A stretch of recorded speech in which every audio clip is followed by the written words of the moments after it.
Hi everyone, it is time for a new reading vlog, and today I'm going to be reading the top 10 romances in the Goodreads Choice Awards. This idea isn't by any means like a new thing that I came up with.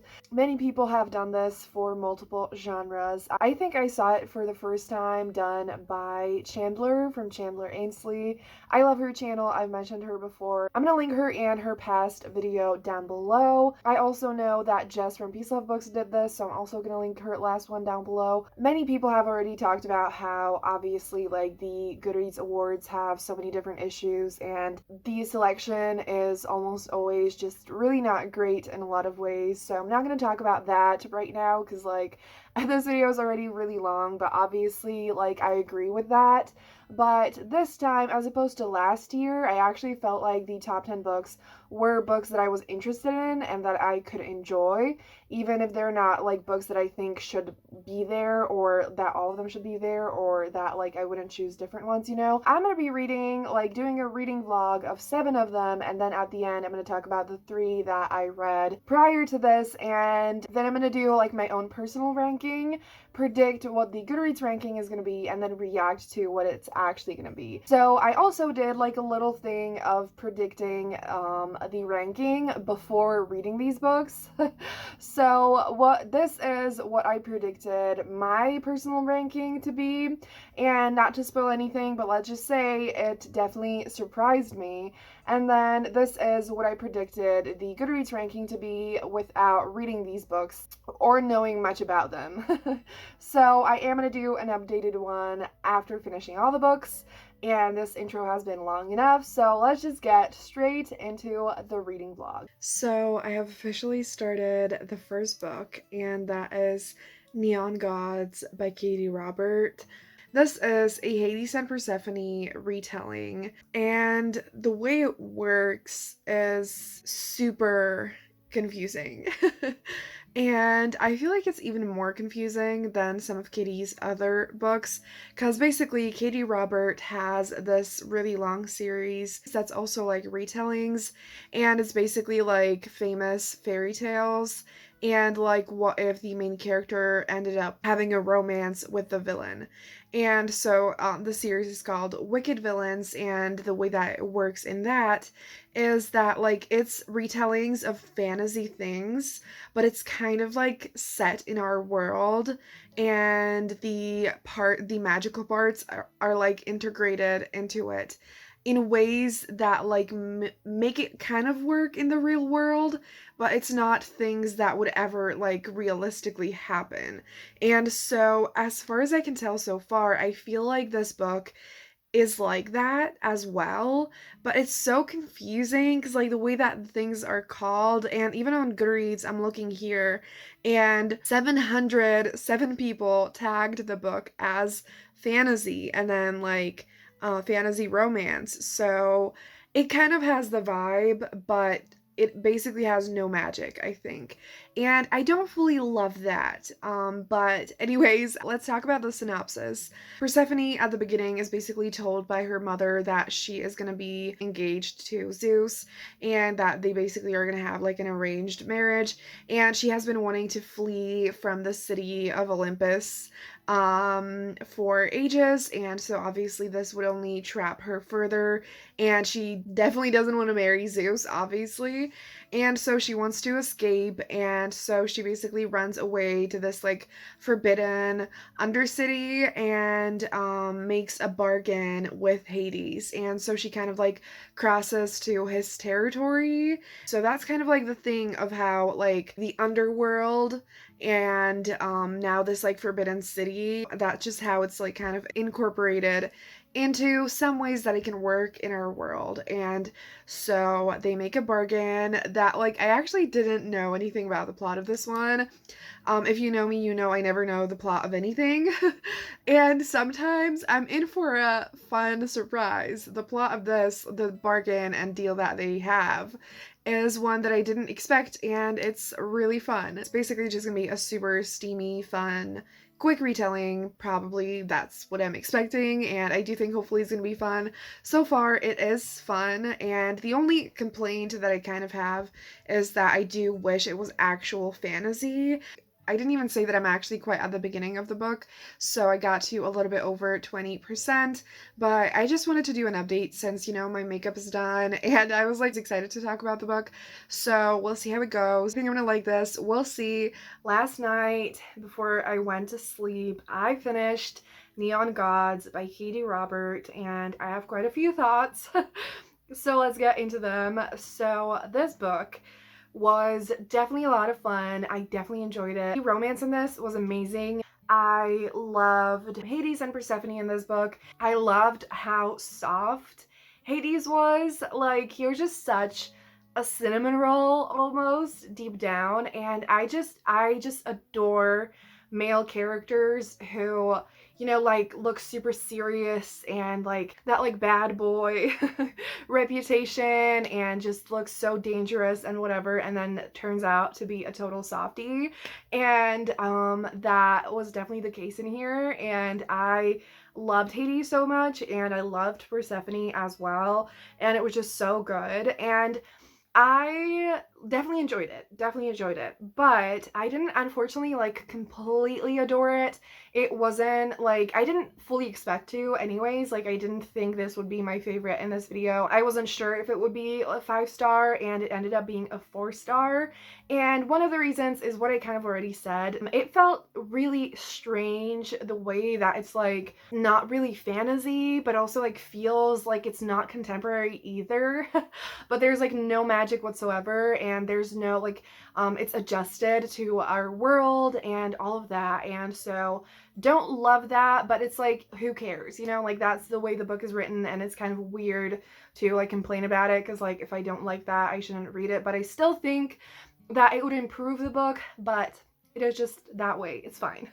That's one thing, but there are two other main things that like made it not a 5-star for me. First of all, I felt like I wished I could see a little bit more of a, like, what's the word, continuous or just like not sudden development between Hades and Persephone and the romance. I felt like it just happened so fast. And I'm not like necessarily into slow burn all that much. I don't even mind insta love sometimes, or like insta lust or whatever.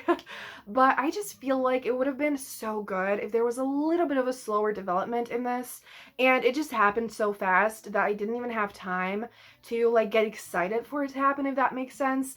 And so I wish the beginning like took more time with them. Like, and the other thing is that there are some parts of the book that felt really slow, and that like nothing was really evolving and changing, and it even felt a little bit repetitive. There was just like a really stagnant part of it. But if you want a super steamy Hades and Persephone retelling, very heavily focused on the smut and the romance, and then a little bit of plot, then I think you should definitely pick it up. But the plot also, I feel like, was not like all that interesting at all. But like, I don't think anyone, it's just like, don't come to this book for plot. Like, no. It was definitely super fun. Loved Persephone and Hades in this, and I still highly recommend it. It's still a 4-star. It's amazing. Like, I enjoyed it a lot. And I think it's definitely one of my favorite books by Katie Robert. It just wasn't like my perfect book, but I do think that a lot of people are gonna like this, and I can see why people like it. And yes, I actually made like my predicted ranking before, when I was like a little bit into this book, and I feel like I already feel like maybe it's gonna go a little bit lower now after finishing it, but I'm also like not sure. I am going to dive into the next book, and I think that that's going to be One Last Stop by Casey McQuiston. So I don't normally talk about books before starting them, but I feel like in this video is going to make it a little bit more interesting. So I'm going to briefly say what I think I'm going to think about this book. And so this is the second book by Casey McQuiston, who wrote Red, White, and Royal Blue. And when Red, White, and Royal Blue came out, it was one of my favorite books. I absolutely adored it. So originally I had really high expectations for this, but while I feel like the reviews are really good, just like the way that I've I've thought about it more, and I'm not sure if I'm gonna fully love this. Once again, I think I'm definitely gonna enjoy it, but I'm just not sure if it's like, it's kind of, again, kind of like a 4-star prediction for me. So we'll see. Maybe it's gonna surprise me. There are some things in this book that in my personal taste, don't necessarily work for me. So I do have the audiobook of this one, so I'm gonna listen to it as well. I'm gonna start it tonight and update you when I make some progress with it and, you know, like describe it better and all of that. So it is a while later and I have an update. So I've been reading One Last Stop by Casey McQuiston. And I am kind of heartbroken to tell you I'm not loving this. So I am on page 146. And one of the things that I didn't mention that was like the main thing, and like one of the main things why I also wasn't sure if I would fully love this, is how fucking long this book is. So this book is over 400 pages. And you might know that I don't like when contemporary books are longer than 400 pages. Like, it's really rare for it to happen that, like, I read a contemporary over 400 pages and think this was perfection, this was everything, I loved it. Like, there's almost always a point where I feel like it's boring, the pacing is too slow, or whatever, and I feel like this entire beginning has been so slow. And I normally like to update when I'm around the halfway point, and I was having these thoughts like I should probably update you because like I feel like I'm already like halfway through, but you can see I'm definitely not halfway through. Like, I don't know, I just like, I don't know if it's me, or like, I don't know what's happening, but I just don't fully feel in love with the main characters. And so that's like, you know, the plot has been super slow. And if I'm then not fully in love with the characters yet, how am I supposed to enjoy the book? Because, like, you might know that I don't care for plot, and I could enjoy a slow book if I fucking adored the characters. That's not, unfortunately, the case, at least not yet. And I'm really, really hoping it's gonna get better, and I do think it's gonna get better. Like, the chapter that I just read was really good and probably my favorite so far. Let's just say something happened between Jane and August that is just really exciting. I still have hope. So I'm just quickly jumping in here because I was editing the video and I realized that I never actually described the plot of this book. It follows Jane and August, and it is set in New York, and August is getting on this train and on the subway, and she sees this, you know, like super sexy, cool girl.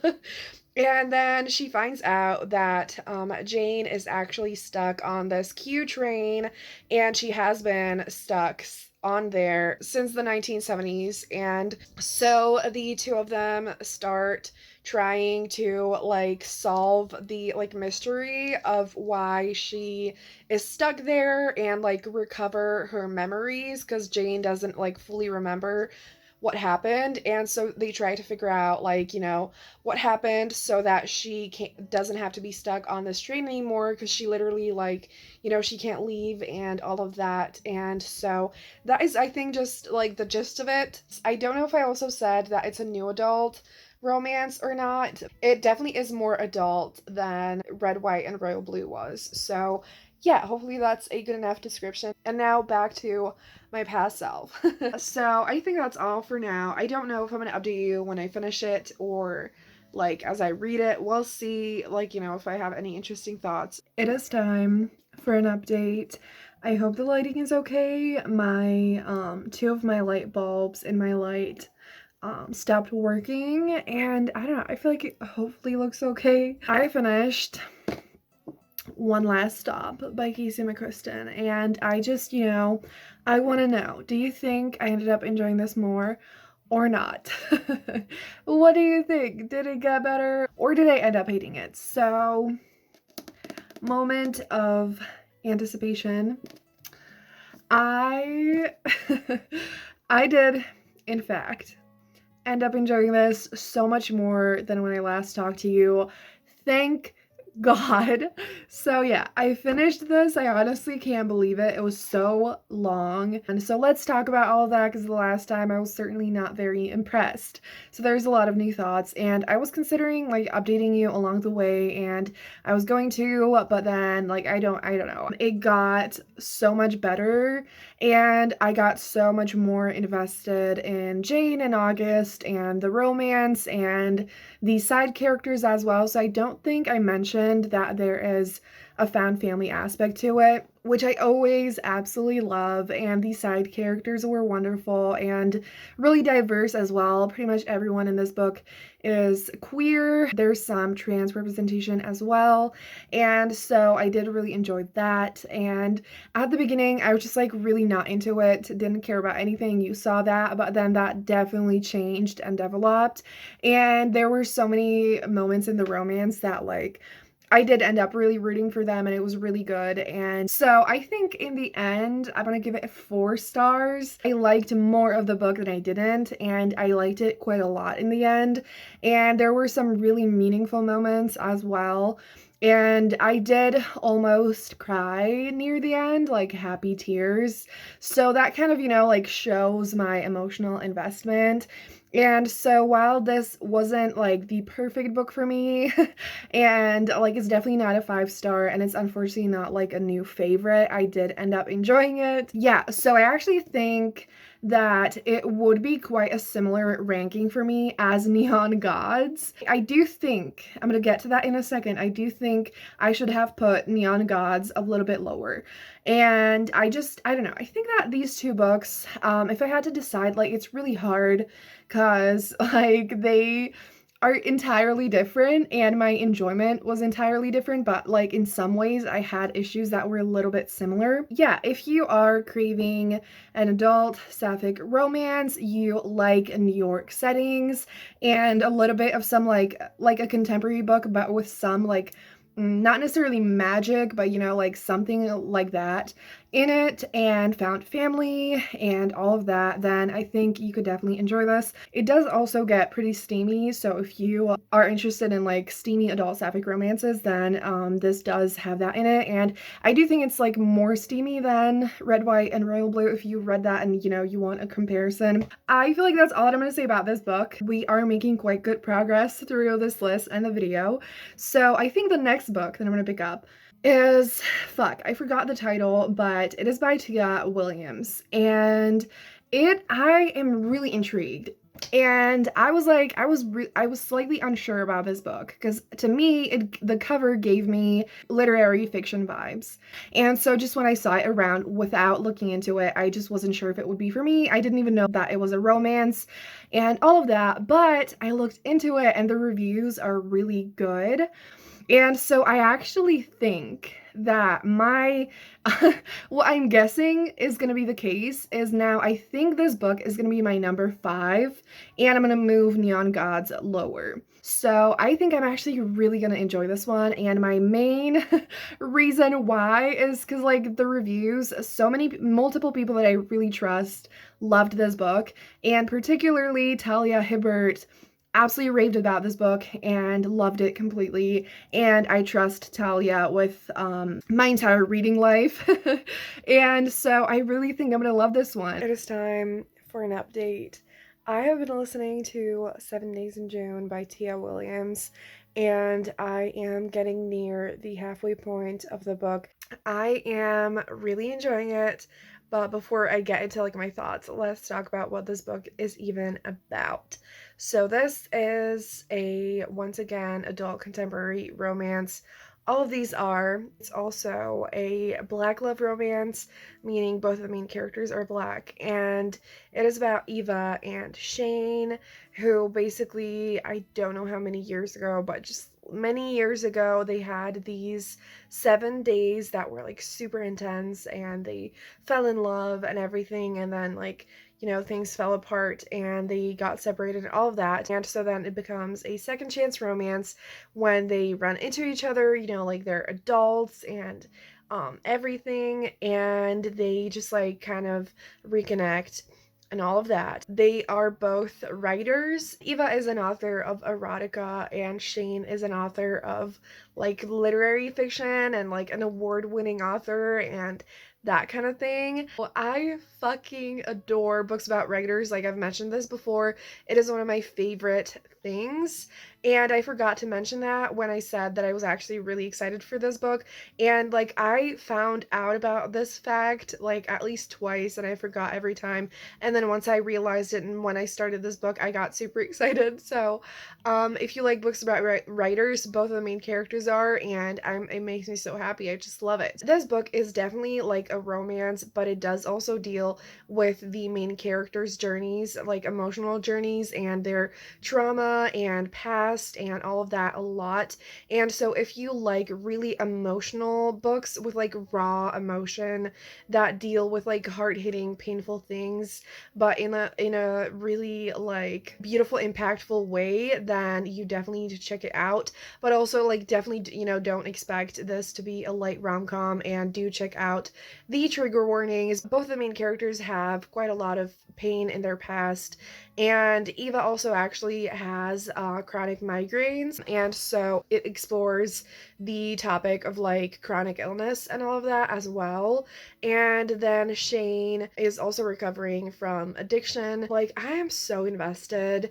I love it so much, and it's just such a like heartfelt, honest book. I don't know if those are the right words, but I fucking love it, and it's amazing. And the only one thing that I isn't like amazing, it's not the fault of the book, really. It jumps back and forth in time. So it's kind of like two timelines. Not criticizing it, but just the only thing that I want to mention with that is that I'm listening to the audiobook. And I don't think that it's ideal for that. At least for me, like it's really hard for me to like fully know what is happening and where we are in an audiobook.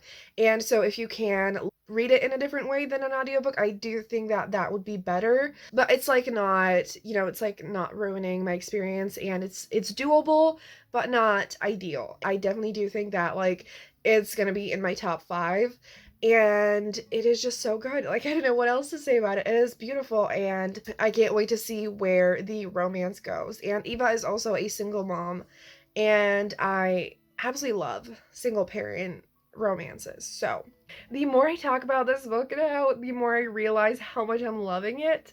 And holy fucking shit, like ranking these books is gonna be extremely painful. Like, oh my god, it was a bad idea to do that. Like, Jesus. So, I finished 7 Days in June, and holy fucking shit. This book was literally incredible, and it's a fucking travesty that more people aren't talking about it, and that it has quite a low number of ratings compared to some of the other books on Goodreads. And like, I need everyone and their mother to read this book because it's a fucking masterpiece. I cried, not like a super intense cry, you probably can't like see it, but I cried, and it was so good that I have no idea how to talk about it, because like I need to convince everyone to read it, but I'm just speechless, and I wanted to wait until tomorrow, but I feel like that's not gonna help. But this book is gonna stick with me forever, and I absolutely desperately want to get a copy because while I suck at rereading books, I want to get more into it, and I absolutely want to read this book again. If there's one book that you read after seeing this video, I'm begging you to read this one. It is a travesty also that I put it on the second line of the ranking, and it's absolutely going to be in my top 5. And like, I really shouldn't have done this whole ranking thing, because like this is going to be so painful, because this is definitely one of my new favorite books of all time, and I think that like at least one other book in this video is going to join it, and like I can't, how am I like, oh my god. Sorry, this update is such a mess. Like, I just fucking loved this book. This book has a lot of like emotional substance and a lot of really important topics, and messages, and it deals with so much. It does not shy away from it, but at the same time, it feels so genuine and it doesn't sugarcoat anything, but at the same time, it manages to have so much hope and love in it. And just this book is going to hit you with so many emotions and it's going to be intense, but it's going to be absolutely worth it. And seriously, coming from a person who is constantly emotionally unstable and I can't handle anything, I still like it didn't wreck me to a point that like I couldn't function afterwards. If you're someone who wants more content than just the romance in a book, then I think that this is going to be perfect for you. It was such a tender and sweet and passionate, intense romance, and there's a thing in it that Eva basically feels like her and like her mother and grandmother and great grandmother are cursed when it comes to love, and that they're meant to never like find love or like have a love that is that stays, if that makes sense. And so the main characters definitely have like a star-crossed lovers vibes in the sense that like they keep on like being drawn to each other, but they never manage to like stay together, and things just keep pulling them apart, but they keep on constantly coming back to each other because they're meant to be together. And I think that is something so beautiful, so powerful, absolutely incredible. And so we have that, and then really amazing chronic illness representation, an incredible mother-daughter relationship. So much like it deals, like I said, it deals with addiction, and just like it has a big part of it is that the main characters have been through so much.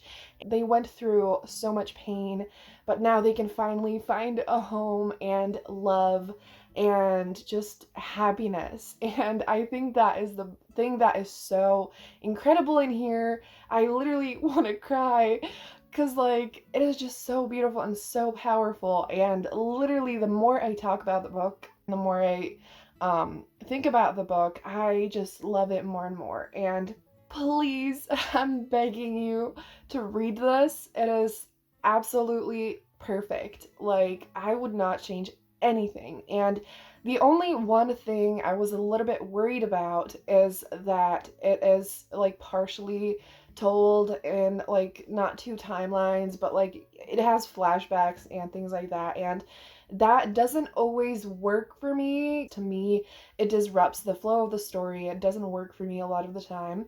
But in this book, I actually felt like it was just so well done. There were only scenes that were super important to the story, and those scenes were really good, and I didn't feel like I was desperate to get back to the present. Like I said, I do think it's better for like to not listen to it on audio, but that's why I'm even more excited to read it physically next time. And like I already I already want to read it again. Like, what the fuck? So much more that I could say. Like, this book could be written about in a million essays, and like there would always be something to say. So please read this. Like, if you love emotional stories that have like so much depth and meaning and beauty and pain and love and hope, and it is a black love romance, and it has so much important content in it, and it's just so fucking good. Like, I'm begging you all to try this book out. And again, like, if you think like if you look at this cover and you think it's not really going to be a romance enough for you because you're a romance reader and you're afraid that it's not actually a romance or something like that, as I was, it is most certainly a romance. And like, as someone who constantly complains about romances and books not being like strong enough or there not being enough romance content, that was not the case in here. I really hope that like more people are going to read it after seeing it in the awards. I absolutely recommend this to literally everyone. And yes, so I don't want to stop talking about it ever.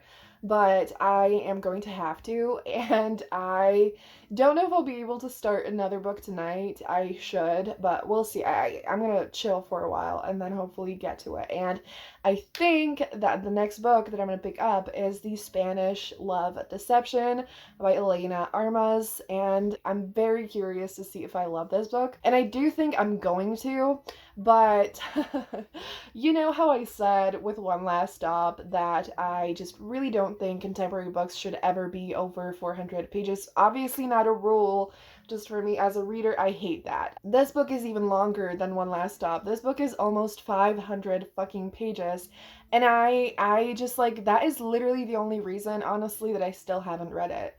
But I am so happy because there's finally an audiobook, which means I can read it without feeling super panicked about reading it and like intimidated and all of that. Very curious to see if I fall in love with Aaron Blackford as much as literally everyone who's read this book. And you know, like, he is literally so popular and people talk about him so much that I remembered the name. So I'm not going into it expecting it to be a favorite, but I'm gonna be super happy if I love it to the extent that it's a favorite. So my prediction is that this could be a 5-star, but I do think there's a slight chance it's gonna be like a 4.5. So we shall see. I have officially been reading the next book. I also feel like I look really rough. It's been a long day. It is time to talk about The Spanish Love Deception. I am almost halfway through, and I do have to say I have read all of that really quickly. I am definitely enjoying it. I wouldn't say it's like my new favorite just yet. It's not like reaching that level of just like, oh my gosh, this is perfection, but I'm definitely enjoying it a lot. And even though I've been listening technically for quite a while in time, it doesn't feel like it. I feel like I just started, and so that's cool, especially because, you know, it is really long. Let's describe the plot of this book. So it is about Catalina and Aaron, and the two of them, it's actually, I didn't know that it starts as an office romance. So the two of them work together, and Catalina mentions unintentionally in front of him that she needs a date to a wedding that's happening in like 4 weeks, I think, and it's the kind of situation that like her ex is engaged, and her family and like acquaintances and all of that have been, you know, like talking about how she hasn't dated anyone in a long time, and so she just really wants to have a date to that wedding, but it doesn't look like she's gonna get any kind of date like that. And so Aaron mentions like, you know what, I will be your date to that wedding. And it is hate to love. So what I didn't know is that actually the first half is not at the wedding in Spain. It is in the city in New York, and like at the office and around it and all of that. So it's not just a vacation wedding romance, it's just also like a city office romance. I do kind of feel like I am just really looking forward to the wedding and like waiting for that to happen. And so the only reason I think why I'm not like fully in love with the romance yet, that is that like it is really slow burn. And I'm realizing now that I'm not really fully into slow burn in the sense of like really hardcore slow burn. So for me, I do kind of wish that the first half was like a little bit shorter, and that they would go to the wedding a little bit earlier, and then the whole book would be shorter. I feel like the pacing would then be a little bit better, and then I would love it even more. But I am enjoying it, and I don't feel like it's super slow. I did feel really excited right away, and I am invested in it. I don't feel as in love with Aaron as everyone else is just yet, but I'm hoping that's obviously like gonna change as the romance develops, because like right now they're still in that like hate to love stage. I do know that Chandler from Chandler Ainsley wrote on Goodreads that she was getting Mariana Zapata vibes, and I haven't read any of Mariana Zapata's books yet, but considering how like they are pretty long a lot of the time, everyone says that she's the queen of slow burn, then I think that like that could be a good, like, if you love Mariana Zapata then you should check this book out type of thing. I've been reading the Spanish Love Deception, and I'm now at 68%, so this is going to be a super quick update, because I obviously haven't finished it yet, but this last chapter was so fucking good, and I am starting to fall in love. I'm starting to get it, and like the last line in the chapter I just read literally killed me. That was so fucking good. I'm literally like, I'm starting to lose it, and I really think that like the rest of this book and just like the second half is in general is gonna be so fucking good, and that's kind of what I expected, especially when I talked to you last time.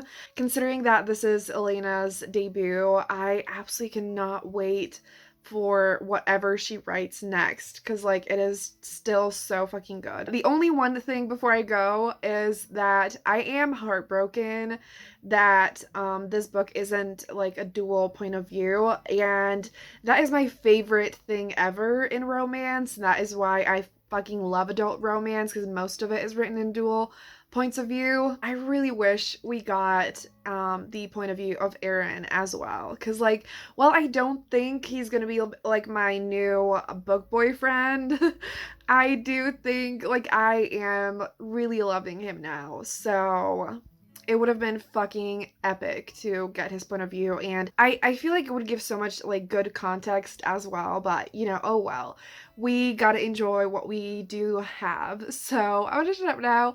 It is time for an update, and I think I'm gonna have to take off my glasses because this lighting is not it. We're here to talk about the Spanish Love Deception.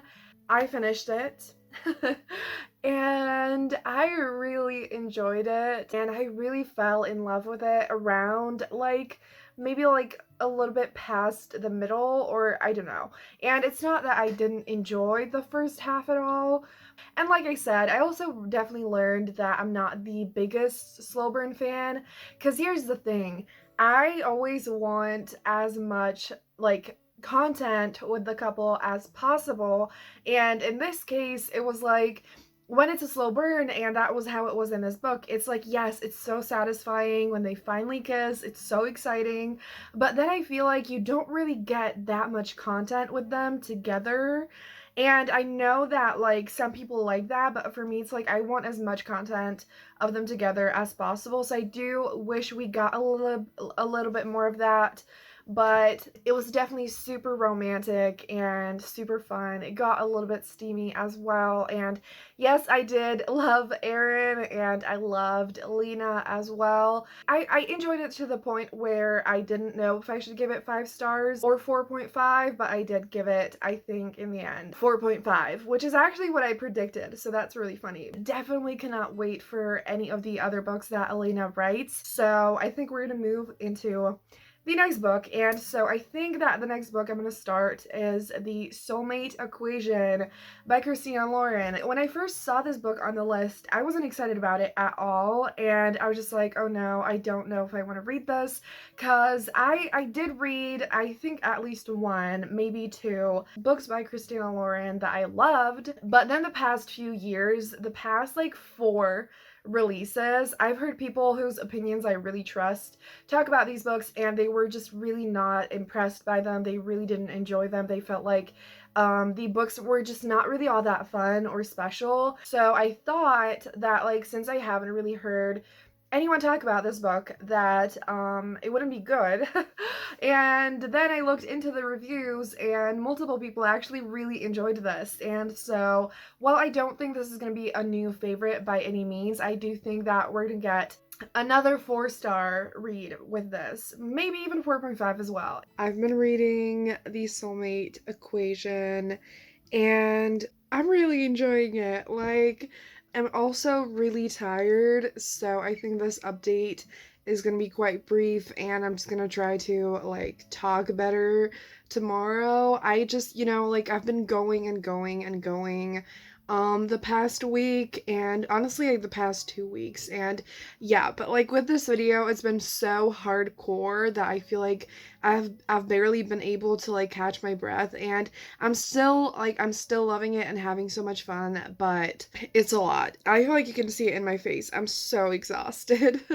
But I got to 40% of this book, and it's really fun. I don't think this is gonna be like absolutely perfect and incredible, but it is so fun. It's about Jess and River.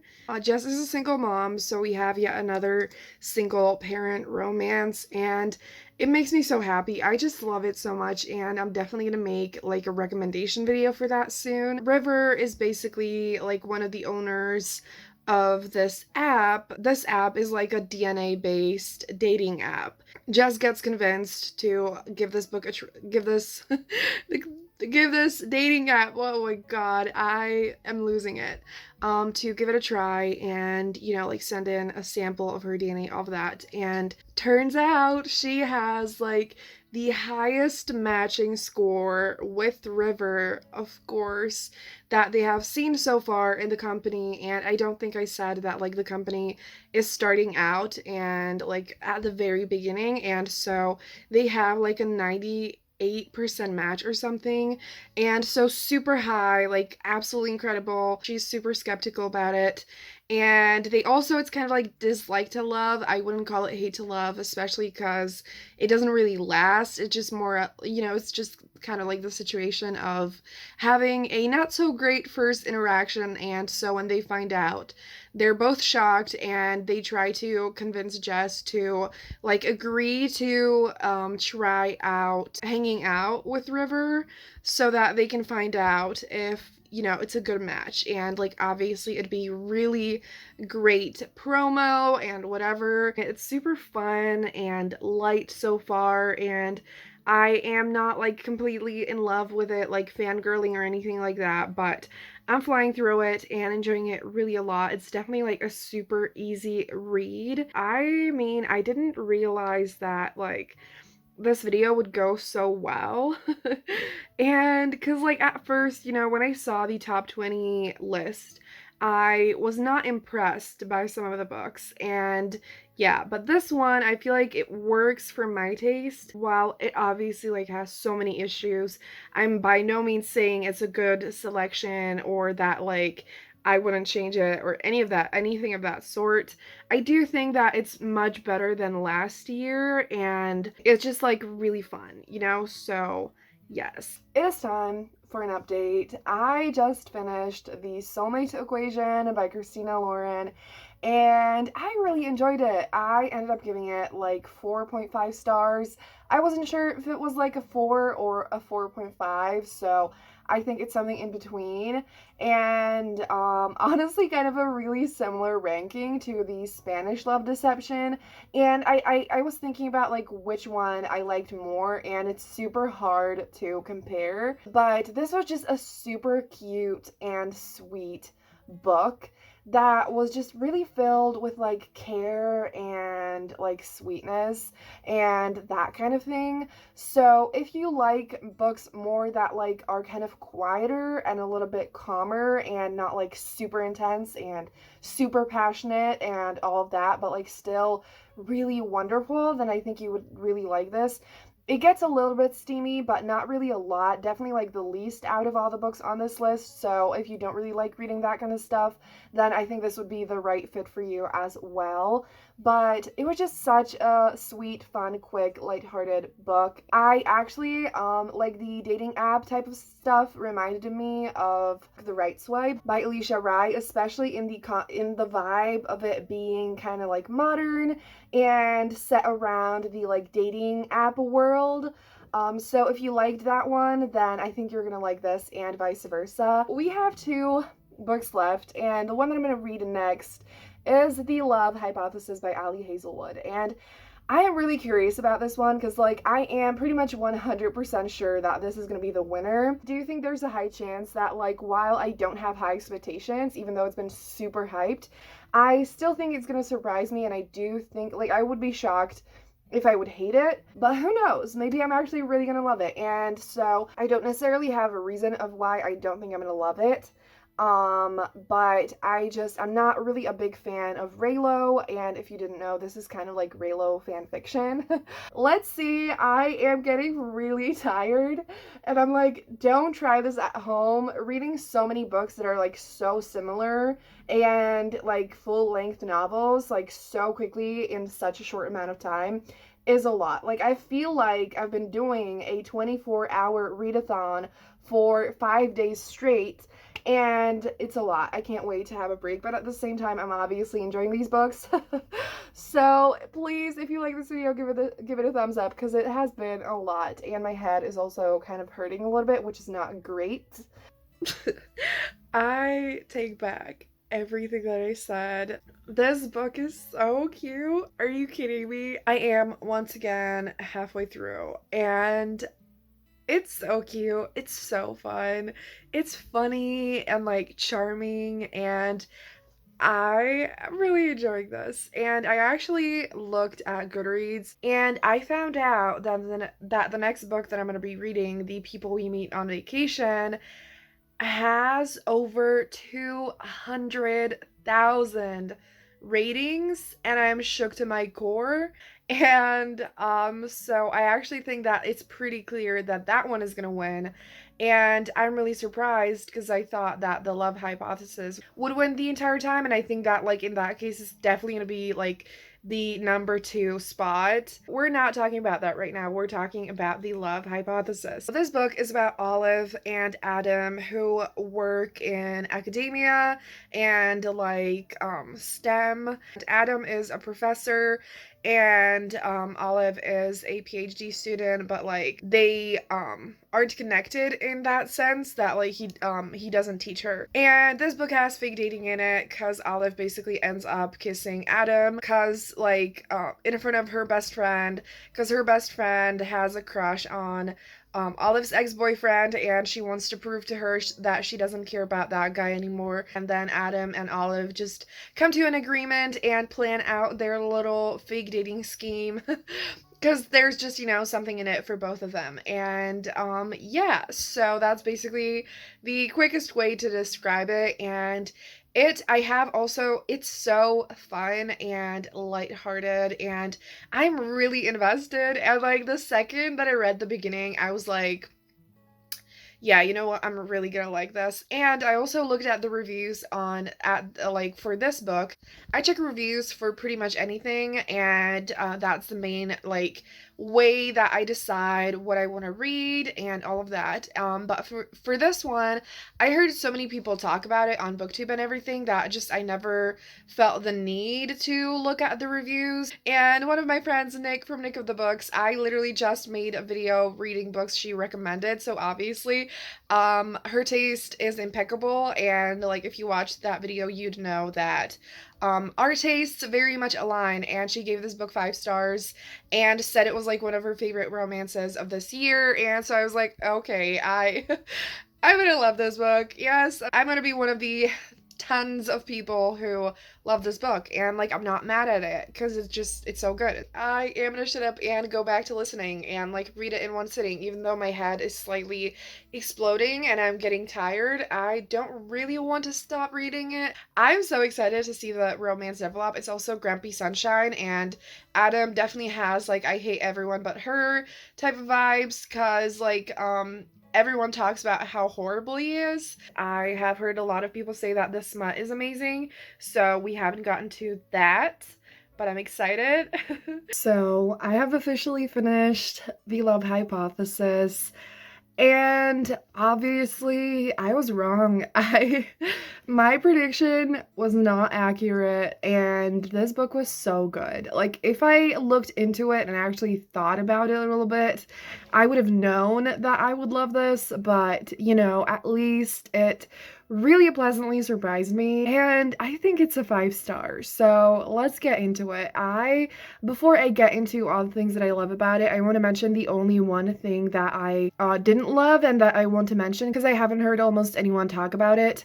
And that is that there is some sexual harassment in the second half of the book coming from a side character, and it goes really far and it's there quite a lot, and it's not just one little mention or one little page. Be warned about that, and make sure you know that going into it. And like, so many people have talked about this book and almost no one has addressed it, and like the whole book, like overall, definitely is like a fun rom-com and lighthearted, but this is still there. And yeah, so it's not that I think it wasn't like written well, it's just that it wasn't nice to read about whatsoever, and I really hated that, and I do wish it wasn't there that much. And like, it's not like a critique of the book, it's just like my personal enjoyment. I just hate that kind of shit, but it was dealt with really well, and like the resolution of it was really good. The way that Adam reacted to it and all of that, that was amazing. But besides that, the book was so much fun, and it was incredible, and the romance was everything, and the smut was amazing. I do wish there was more of it, but it was so good. And just like, I shipped the two of them so hard, and I had so much fun with it. I rooted for them so much, and there were so many funny moments. If you like the grumpy, secretly soft, and kind and super sweet and supportive heroes, you're gonna fucking love him. And yeah, also, like, when it comes to the Raylo fanfiction situation, I do feel like a lot of the people who love Raylo love this book, but also if you're like me and you don't really care for it whatsoever, I just read this book as a book on its own, and like the characters like standing on their own completely entirely, and so it didn't read like fan fiction to me. I definitely want to get a physical copy and reread it some point next year, and I think that's gonna be the case with a lot of these books. I am really seeing the importance of like average reads now, because the thought of reading People We Meet on Vacation after loving the Love Hypothesis so much is like, how am I supposed to handle all of that like excitement in one day, you know? So I am starting to go a little bit nuts, and I definitely need a break, but I want to at least start this today. At this point, I don't know if it could be like the #1 favorite. I predicted like my new updated ranking, and I have 3 books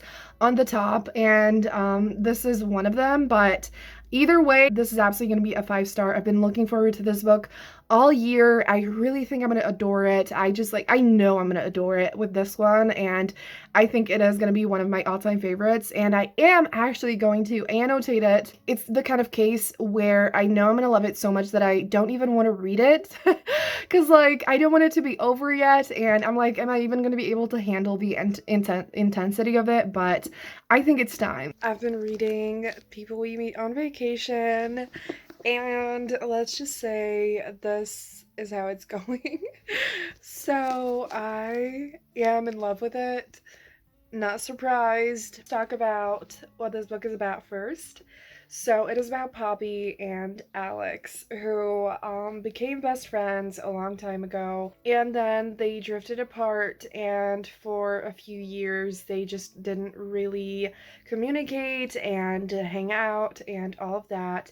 And now they get reunited for their like last vacation together. So Poppy's heartbroken not to have Alex in her life anymore, and she just desperately wants to get close to him again, and so she asks him to go with her on this vacation so that they can hopefully reconnect, so that it doesn't have to be their last vacation. And it does jump in time a little bit and shows flashbacks of them, which again, that's kind of like the only thing that I was a little bit scared about. But just like in 7 Days in June, this book does it really well and just really shows the most important things. One thing that like I really love, but I could see why it might not be for everyone, is that it definitely is kind of like a slower, quieter story at first that is really melancholic in a way. It has this specific vibe that is really hard to describe, but it's just like melancholic and nostalgic and like filled with longing and that kind of thing.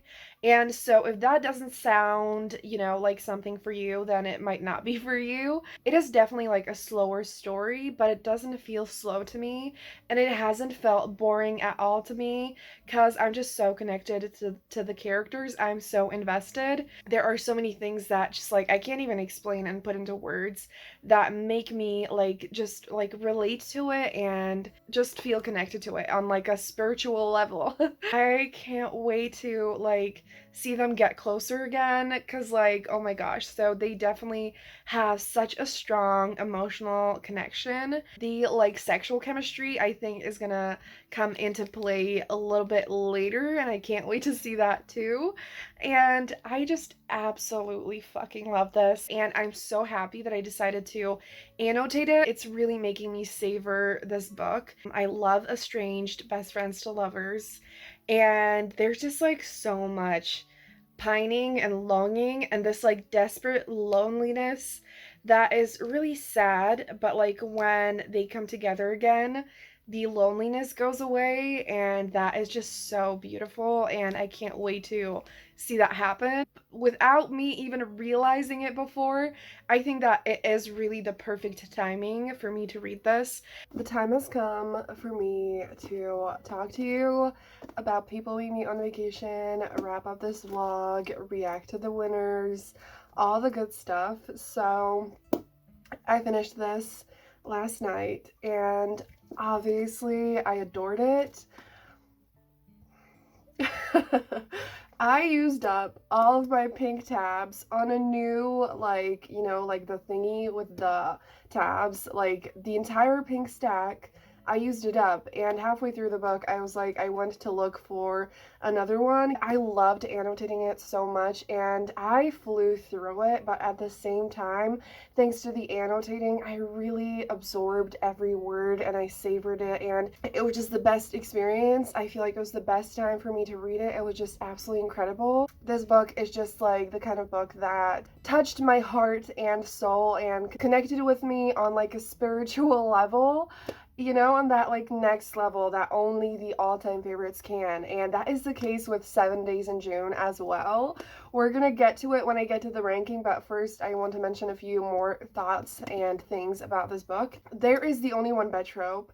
There is the trope of like taking care of each other, and it happens like twice on different occasions. I don't even have the right words. It just like it was just so touching and sweet and intense, and like the two people who have loved each other so much for so long finally like open up their hearts to each other and like let themselves really fall in love and immerse themselves into the love. And they were just so afraid of losing each other, and now they finally realize that everything is worth the love that they can have together. And it's just so beautiful and incredible, and I loved it so much. If there's only one thing that I didn't necessarily entirely fully completely loved, it's just that it follows Alex and Poppy throughout many years when they date other people, and it absolutely makes sense for the story. Didn't ruin it for me at all, but just like I hate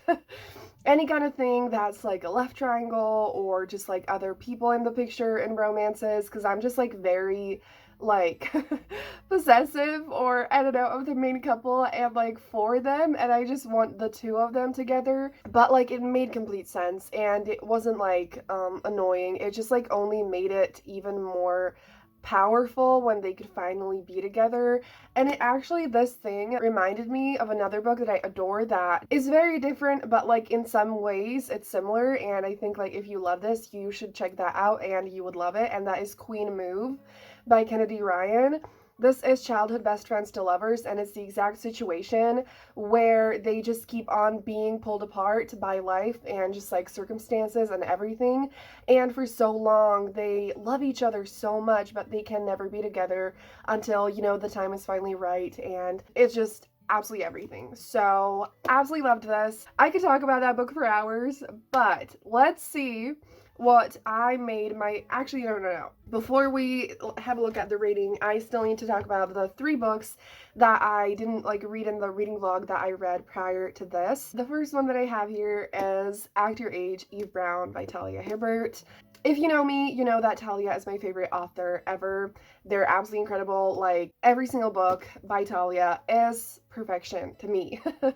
And this is actually the one that I voted for, because like you could vote until the 5th of December, and this book is about Eve and Jacob, and it's set at this like bed and breakfast. It's kind of like enemies to lovers, and it's super romantic and fun and steamy, and it has autistic representation, and it is just so, like, Talia's humor is impeccable, the vibes are impeccable, the steam is impeccable, everything is always perfection. I'm going to talk about this a little bit when I get to the ranking. I actually no, I'm going to talk about it when I get to that, but absolutely adore this book, definitely recommend it. The other book that I read is It Happened One Summer by Tessa Bailey. Absolutely loved this one. The heroine in this book basically is like a rich, slightly spoiled young woman, and she comes to this little small town, so it has that kind of trope, and her like parents send her there, or is it not her parents, just she is sent there to like just kind of, you know, like humble herself and see like a new way of life and all that kind of thing. And it's just like the vibe is amazing, the romance is so good.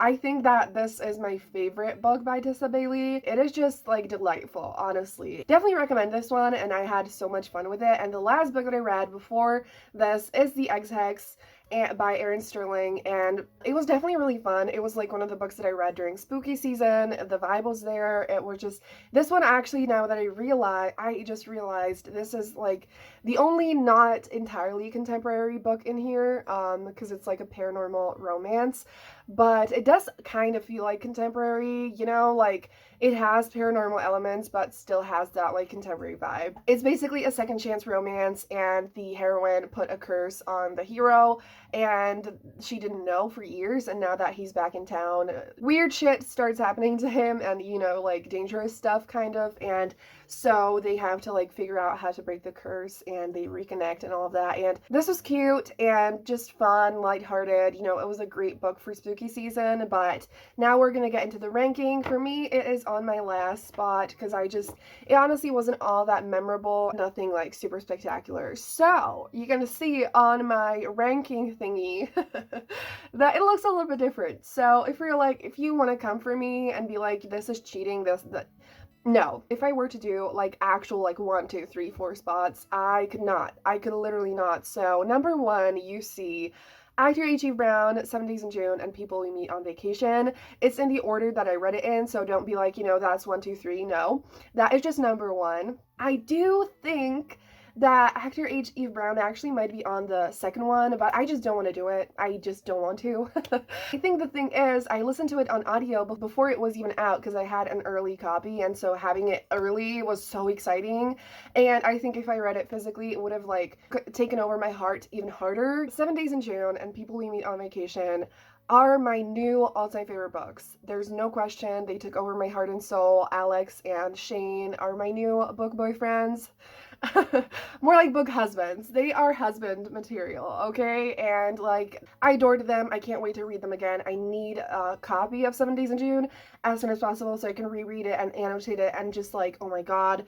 So yes, and that is like when I listen to it on audio, and I know that if I read it physically, I'm gonna fall in love with it even harder. So like, I would die for these characters. I want to read it again and again, and just like, number 2 is like the 5 stars that like I loved, absolutely wonderful romances, but just like didn't reach that like taking over my entire being kind of level. Number 3, super fun romances, you know, loved them, can't wait to read more by Elena, and probably gonna start reading Christina Lauren regularly again. Number 4 is books that I just definitely enjoyed, but just there were some things that I didn't fully love in it. You heard all my thoughts, I don't have to describe it that much. And 5 is The Ex-Hex. Again, like, it was fun, it was cool, but it didn't like blow me away or anything. So yes, now this is my updated predicted ranking for Goodreads. While I did see some of the like numbers of ratings and like the actual ratings and whatever for some of them, I didn't really look into it today when I updated it because I was just like, you know what, I'm gonna go with my gut and we'll see how it goes. So let's finally see the winners. I just clicked on it. Oh my god. Oh my god. Okay, okay, okay. Obviously, people we meet on vacation, one, but the love hypothesis is only like, I'm terrible at math, let's say 500 or 600 away from people we meet on vacation. And this is something that I forgot to say, that I think that, like, while people we meet on vacation has 200,000 ratings, that the love hypothesis came out, I think, in September, and it already has 100,000. But I'm still shook. That is so close. And number 3 is actually One Last Stop. Wow. Okay. Okay, I am shook. I was wrong. I was definitely, I mean, the two first ones, I guessed right. I feel like that was so obvious. And so number 3 is One Last Stop. So that's like, I'm really glad that a sapphic book is that high up. And like, I know that Casey is super popular, so I should have like guessed it, but I don't know. Then 4th is The Spanish Love Deception, still top 5. And oh my god, actor A.G. Brown is on the 5th spot. So okay, wow, okay, that is definitely very different. That is very different. I don't know what to say to it. Like, am I surprised? No. Do I wish 70s in June was way higher? Yes. I actually think that I would have voted for that if I read it when I could vote. Yeah, I don't know. I feel like I should like say something about it, but like I don't know, I'm tired, and like, you know, it is what it is. If you made it this far in the video, I like don't even know what to say to that. Like, thank you so much for the dedication, because this is definitely my longest video I've ever done. And if you read one book from this video, read 70s in June. And then, like, obviously people we meet on vacation, but like everyone's clearly read that anyways. Yeah, if you made it this far, leave like a medal emoji down below, or like the, I forgot the name of it, just like the winner type thingy. And thank you so much for watching again. I appreciate it so much. Let me know if I should do this again. And like, obviously it's gonna depend on what the nominees are next year, and like how many I read, all of that. Yeah, it was definitely a journey to do this, but I really hope that you enjoyed watching it. It was a lot of fun. And so that is gonna be it. Thank you so much for watching. Give this video a thumbs up if you enjoyed it. Subscribe for more videos like this. And that's gonna be it. Have a great day, and I'm gonna see you soon in another video.